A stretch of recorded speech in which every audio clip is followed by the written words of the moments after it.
warahmatullahi wabarakatuh.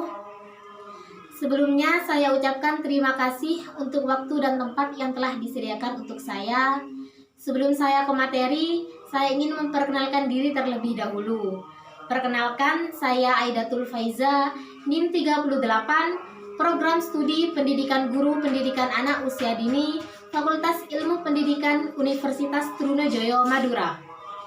Pada kesempatan kali ini, saya ingin menjelaskan mengenai satu topik tentang penerapan pendidikan seks pada anak usia dini. Jika kita lihat mengenai topik ini, sudah tidak asing lagi bagi masyarakat tentang penerapan pendidikan seks pada anak usia dini.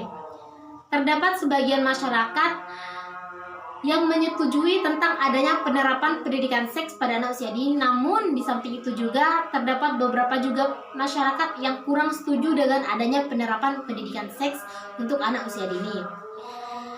Pada kesempatan diskusi kali ini, saya ingin mengupas tuntas tentang penerapan pendidikan seks pada anak usia dini itu meliputi apa saja, apa yang dikemas dalam penerapan pendidikan seks ini. Langsung saja kita langsung mulai pada materinya. Yang pertama yaitu tentang pendidikan anak usia dini. Sebelum kita melangkah jauh kepada pendidikan seks, alangkah lebih baiknya kita mengetahui terlebih dahulu pendidikan anak usia dini itu apa saja, apa yang terkandung dalam pendidikan anak usia dini tersebut. Saya sudah meringkas dengan seringkas-ringkasnya tentang pengertian pendidikan anak usia dini di sini, yaitu pendidikan anak usia dini merupakan pembinaan dari usia 0 sampai 6 tahun. Pembinaan yang dimaksud dari pembinaan di sini yaitu dilakukan melalui pemberian rangsangan pendidikan untuk membantu pertumbuhan dan perkembangan jasmani dan rohani anak. Tujuannya agar anak memiliki kesiapan dalam memasuki pendidikan ke jenjang yang lebih tinggi. Kemudian ada 4 fungsi dari pendidikan anak usia di sini, yaitu yang pertama yaitu penanaman dasar-dasar akidah dan keimanan. Tentu saja melalui pendidikan anak usia dini, tentu saja anak akan ditanamkan tentang dasar-dasar akidah dan keimanan yang baik itu seperti apa. Kemudian fungsi yang kedua yaitu pembentukan dan pembiasaan perilaku-perilaku yang diharapkan. Setiap guru, setiap orang tua menginginkan anaknya dengan perilaku yang baik. Melalui pendidikan anak usia dini, pastinya anak akan dibantu, anak akan ditanamkan agar anak tersebut bisa memiliki perilaku-perilaku yang baik dan sesuai harapan setiap orang tua. Kemudian fungsi yang ketiga yaitu pengembangan pengetahuan dan keterampilan dasar yang diperlukan. Di dalam pendidikan anak usia dini, dalam suatu lembaga pendidikan anak usia dini ini ada satu yang namanya pendidik atau tenaga pendidik atau yang biasa disebut dengan guru. Di sini guru tugasnya untuk mendampingi, untuk mendidik, untuk mengajar dan sekaligus untuk mengajar. Dan melalui tenaga pendidik atau guru di sini tentunya guru tersebut menyalurkan pengetahuan atau keterampilan anak usia dini dengan harapan agar pengetahuan dan keterampilan anak usia dini itu berjalan dengan baik, atau bisa dikatakan bisa ditanamkan pengetahuan dan keterampilan sesuai yang diharapkan oleh seorang guru dan juga seorang orang tua. Kemudian fungsi yang keempat yaitu pengembangan motivasi dan sikap pelajar yang positif. Melalui tenaga pendidik atau yang biasa disebut dengan guru, setiap guru pasti menyalurkan motivasi yang baik untuk anaknya, memberi dorongan semangat yang baik untuk anaknya. Agar kenapa? Agar setelah anak tersebut sudah memasuki jenjang yang lebih tinggi, anak tersebut memiliki kesiapan untuk menghadapi ke jenjang yang lebih tinggi tersebut. Kemudian setelah kita mempelajari tentang pendidikan anak usia dini, selanjutnya kita akan mengupas tuntas tentang pendidikan seks untuk anak usia dini. Setelah kita tahu bahwa pendidikan anak usia dini seperti ini, barulah kita akan mengupas tuntas tentang pendidikan seks untuk anak usia dini. Dapat dilihat bahwa pendidikan seks pada anak usia dini sangat penting sekali. Kenapa saya bisa mengatakan bahwa pendidikan seks untuk anak usia dini sangat penting?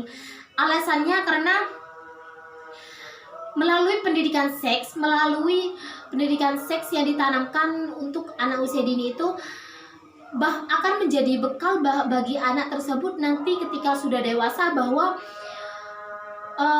pendidikan seks ini sangat penting.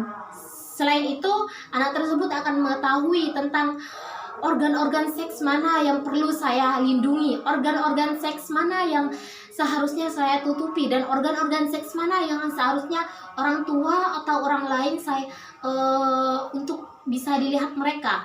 Jadi mereka sudah tahu bahwa di dalam tubuh mereka, di dalam badan mereka terdapat organ-organ seks yang perlu dibatasi dan perlu dilindungi. Di sini juga untuk pengertian pendidikan seks anak usia dini saya juga sudah merangkumnya agar teman-teman di sini bisa dengan mudah mengingatnya. Di sini yaitu pendidikan seks untuk anak usia dini yaitu upaya pengajaran, penyadaran, dan penerangan tentang masalah-masalah seksual. Di sini ada 3 poin yang penting dalam pengertian pendidikan seks anak usia dini, yaitu yang pertama apa? Betul sekali, pengajaran, penyadaran, dan penerangan. Maksud dari upaya pengajaran, penyadaran, dan penerangan tentang masalah-masalah seks yang diberikan pada anak ini agar anak itu sejak usia dini sudah mengerti berkenaan dengan seks, berkenaan dengan naluri, dan berkenaan dengan perkawinan. Seperti yang sudah saya katakan sebelumnya, bahwa melalui penerapan pendidikan seks ini, anak tersebut akan memiliki bekal untuk usia dewasa nanti. Anak tersebut akan tahu organ-organ mana yang harusnya mereka lindungi. Karena saya ingatkan terlebih dahulu, saya ingatkan lagi sekali lagi, bahwa di dalam tubuh seseorang, apalagi organ badan setiap manusia itu ada organ yang perlu dilindungi. Ada organ yang bisa dikatakan tidak perlu orang lain lihat. Kemudian selanjutnya yaitu tentang perkembangan seksualitas anak usia dini. Perkembangan seksualitas anak usia dini. Di sini ada 4 perkembangan, yaitu yang pertama perkembangan seksual infantil atau masa anak-anak, kemudian ada perkembangan seksualitas remaja, ketiga seksualitas dewasa, dan keempat seksualitas senil atau masa tua. Perkembangan ini menurut Sigmund Freud, pakar psikanalisis, dalam Madanie halaman 99 tahun 2003. Jadi di antara 4 perkembangan di atas, mulai dari perkembangan anak-anak, perkembangan remaja, dewasa, bahkan masa tua, di antara 4 perkembangan ini merupakan perkembangan yang paling awal, yang paling sangat penting. Perkembangan pada masa anak-anak merupakan perkembangan yang penting sekali diperhatikan. Karena kenapa? Karena sudah saya katakan tadi bahwa masa anak-anak merupakan masa yang perlu dengan yang sangat bisa dikatakan harus super ekstra mengawasi, mengajari, membimbing, mendidik. Di masa anak-anak ini, keempat komponen ini harus benar-benar dilaksanakan pada masa anak-anak. Alasannya kenapa? Karena di masa anak-anak ini memori mereka dengan cepat dapat menangkap apa yang mereka dengar dan apa yang mereka lihat. Dan juga melalui bekal pada anak usia dini akan menentukan nanti ketika dewasanya itu mereka akan menjadi seperti apa. Jadi saya katakan sekali lagi bahwa perkembangan di antara 4 perkembangan di atas yang paling sangat penting yaitu perkembangan pada masa anak-anak. Kemudian selanjutnya yaitu tentang penerapan pendidikan seks di sekolah. Sebelumnya untuk penerapan pendidikan seks di sekolah ini saya pernah melakukan 1 mini riset di lembaga PAUD yang ada di Kamal, yaitu TK PGRI 3 Kamal. Saya pernah melakukan mini riset melalui wawancara online karena waktu itu ketika saya melakukan mini riset masih dalam keadaan pandemi seperti saat ini, jadi saya hanya bisa melakukan metodenya melalui wawancara online. Tetapi alhamdulillah melalui wawancara tersebut saya mendapatkan informasi yang menurut saya cukup luar biasa banget. Melalui TK PGRI 3 Kamal ini penerapan yang dilakukan di lembaga PAUD di TK PGRI 3 Kamal, yaitu yang ada dua poin. Yang pertama yaitu muatan materi dalam pembelajaran, bahwa penerapan pendidikan seks pada anak usia dini itu di lembaga PAUD TK PGRI 3 Kamal yaitu dimasukkan dalam muatan materi dalam pembelajarannya. Jadi dalam muatan materi pembelajaran yang akan dilaksanakan di TK PGRI 3 Kamal ini sudah dimasukkan tentang penerapan pendidikan seks pada anak usia dini. Kemudian poin yang kedua yaitu penerapan pendidikan seks anak usia dini di sekolah di TK PGRI 3 Kamal, yaitu melalui kegiatan menempel gambar baju sesuai jenis kelamin.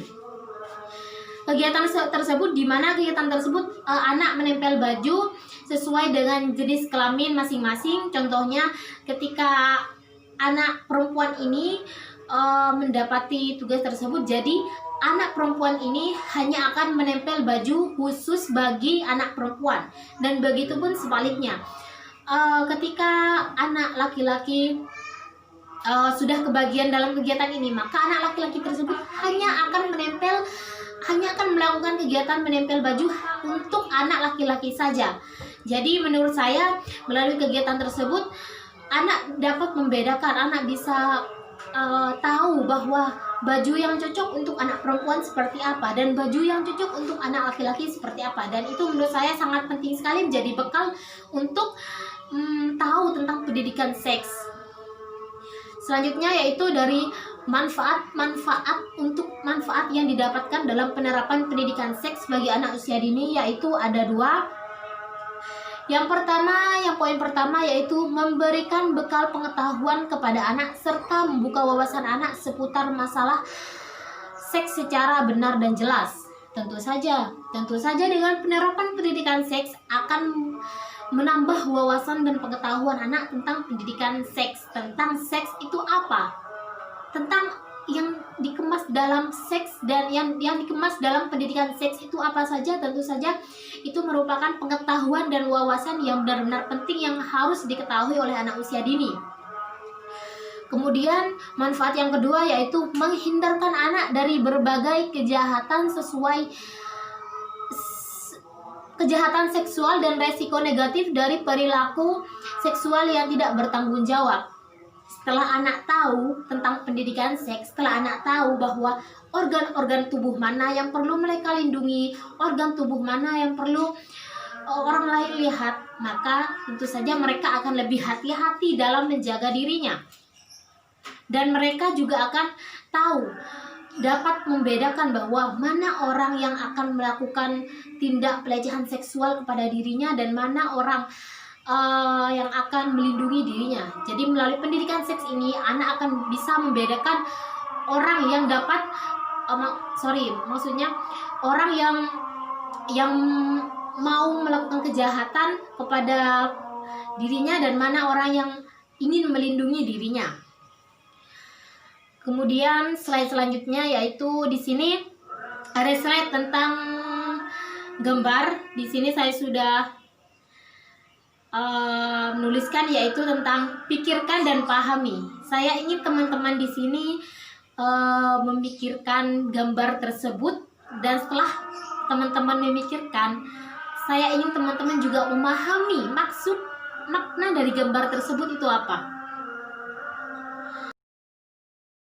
Maksud dari gambar yang ada di slide yaitu bahwa anak tersebut sudah mengalami yang namanya pelecehan seksual yang dilakukan oleh orang lain.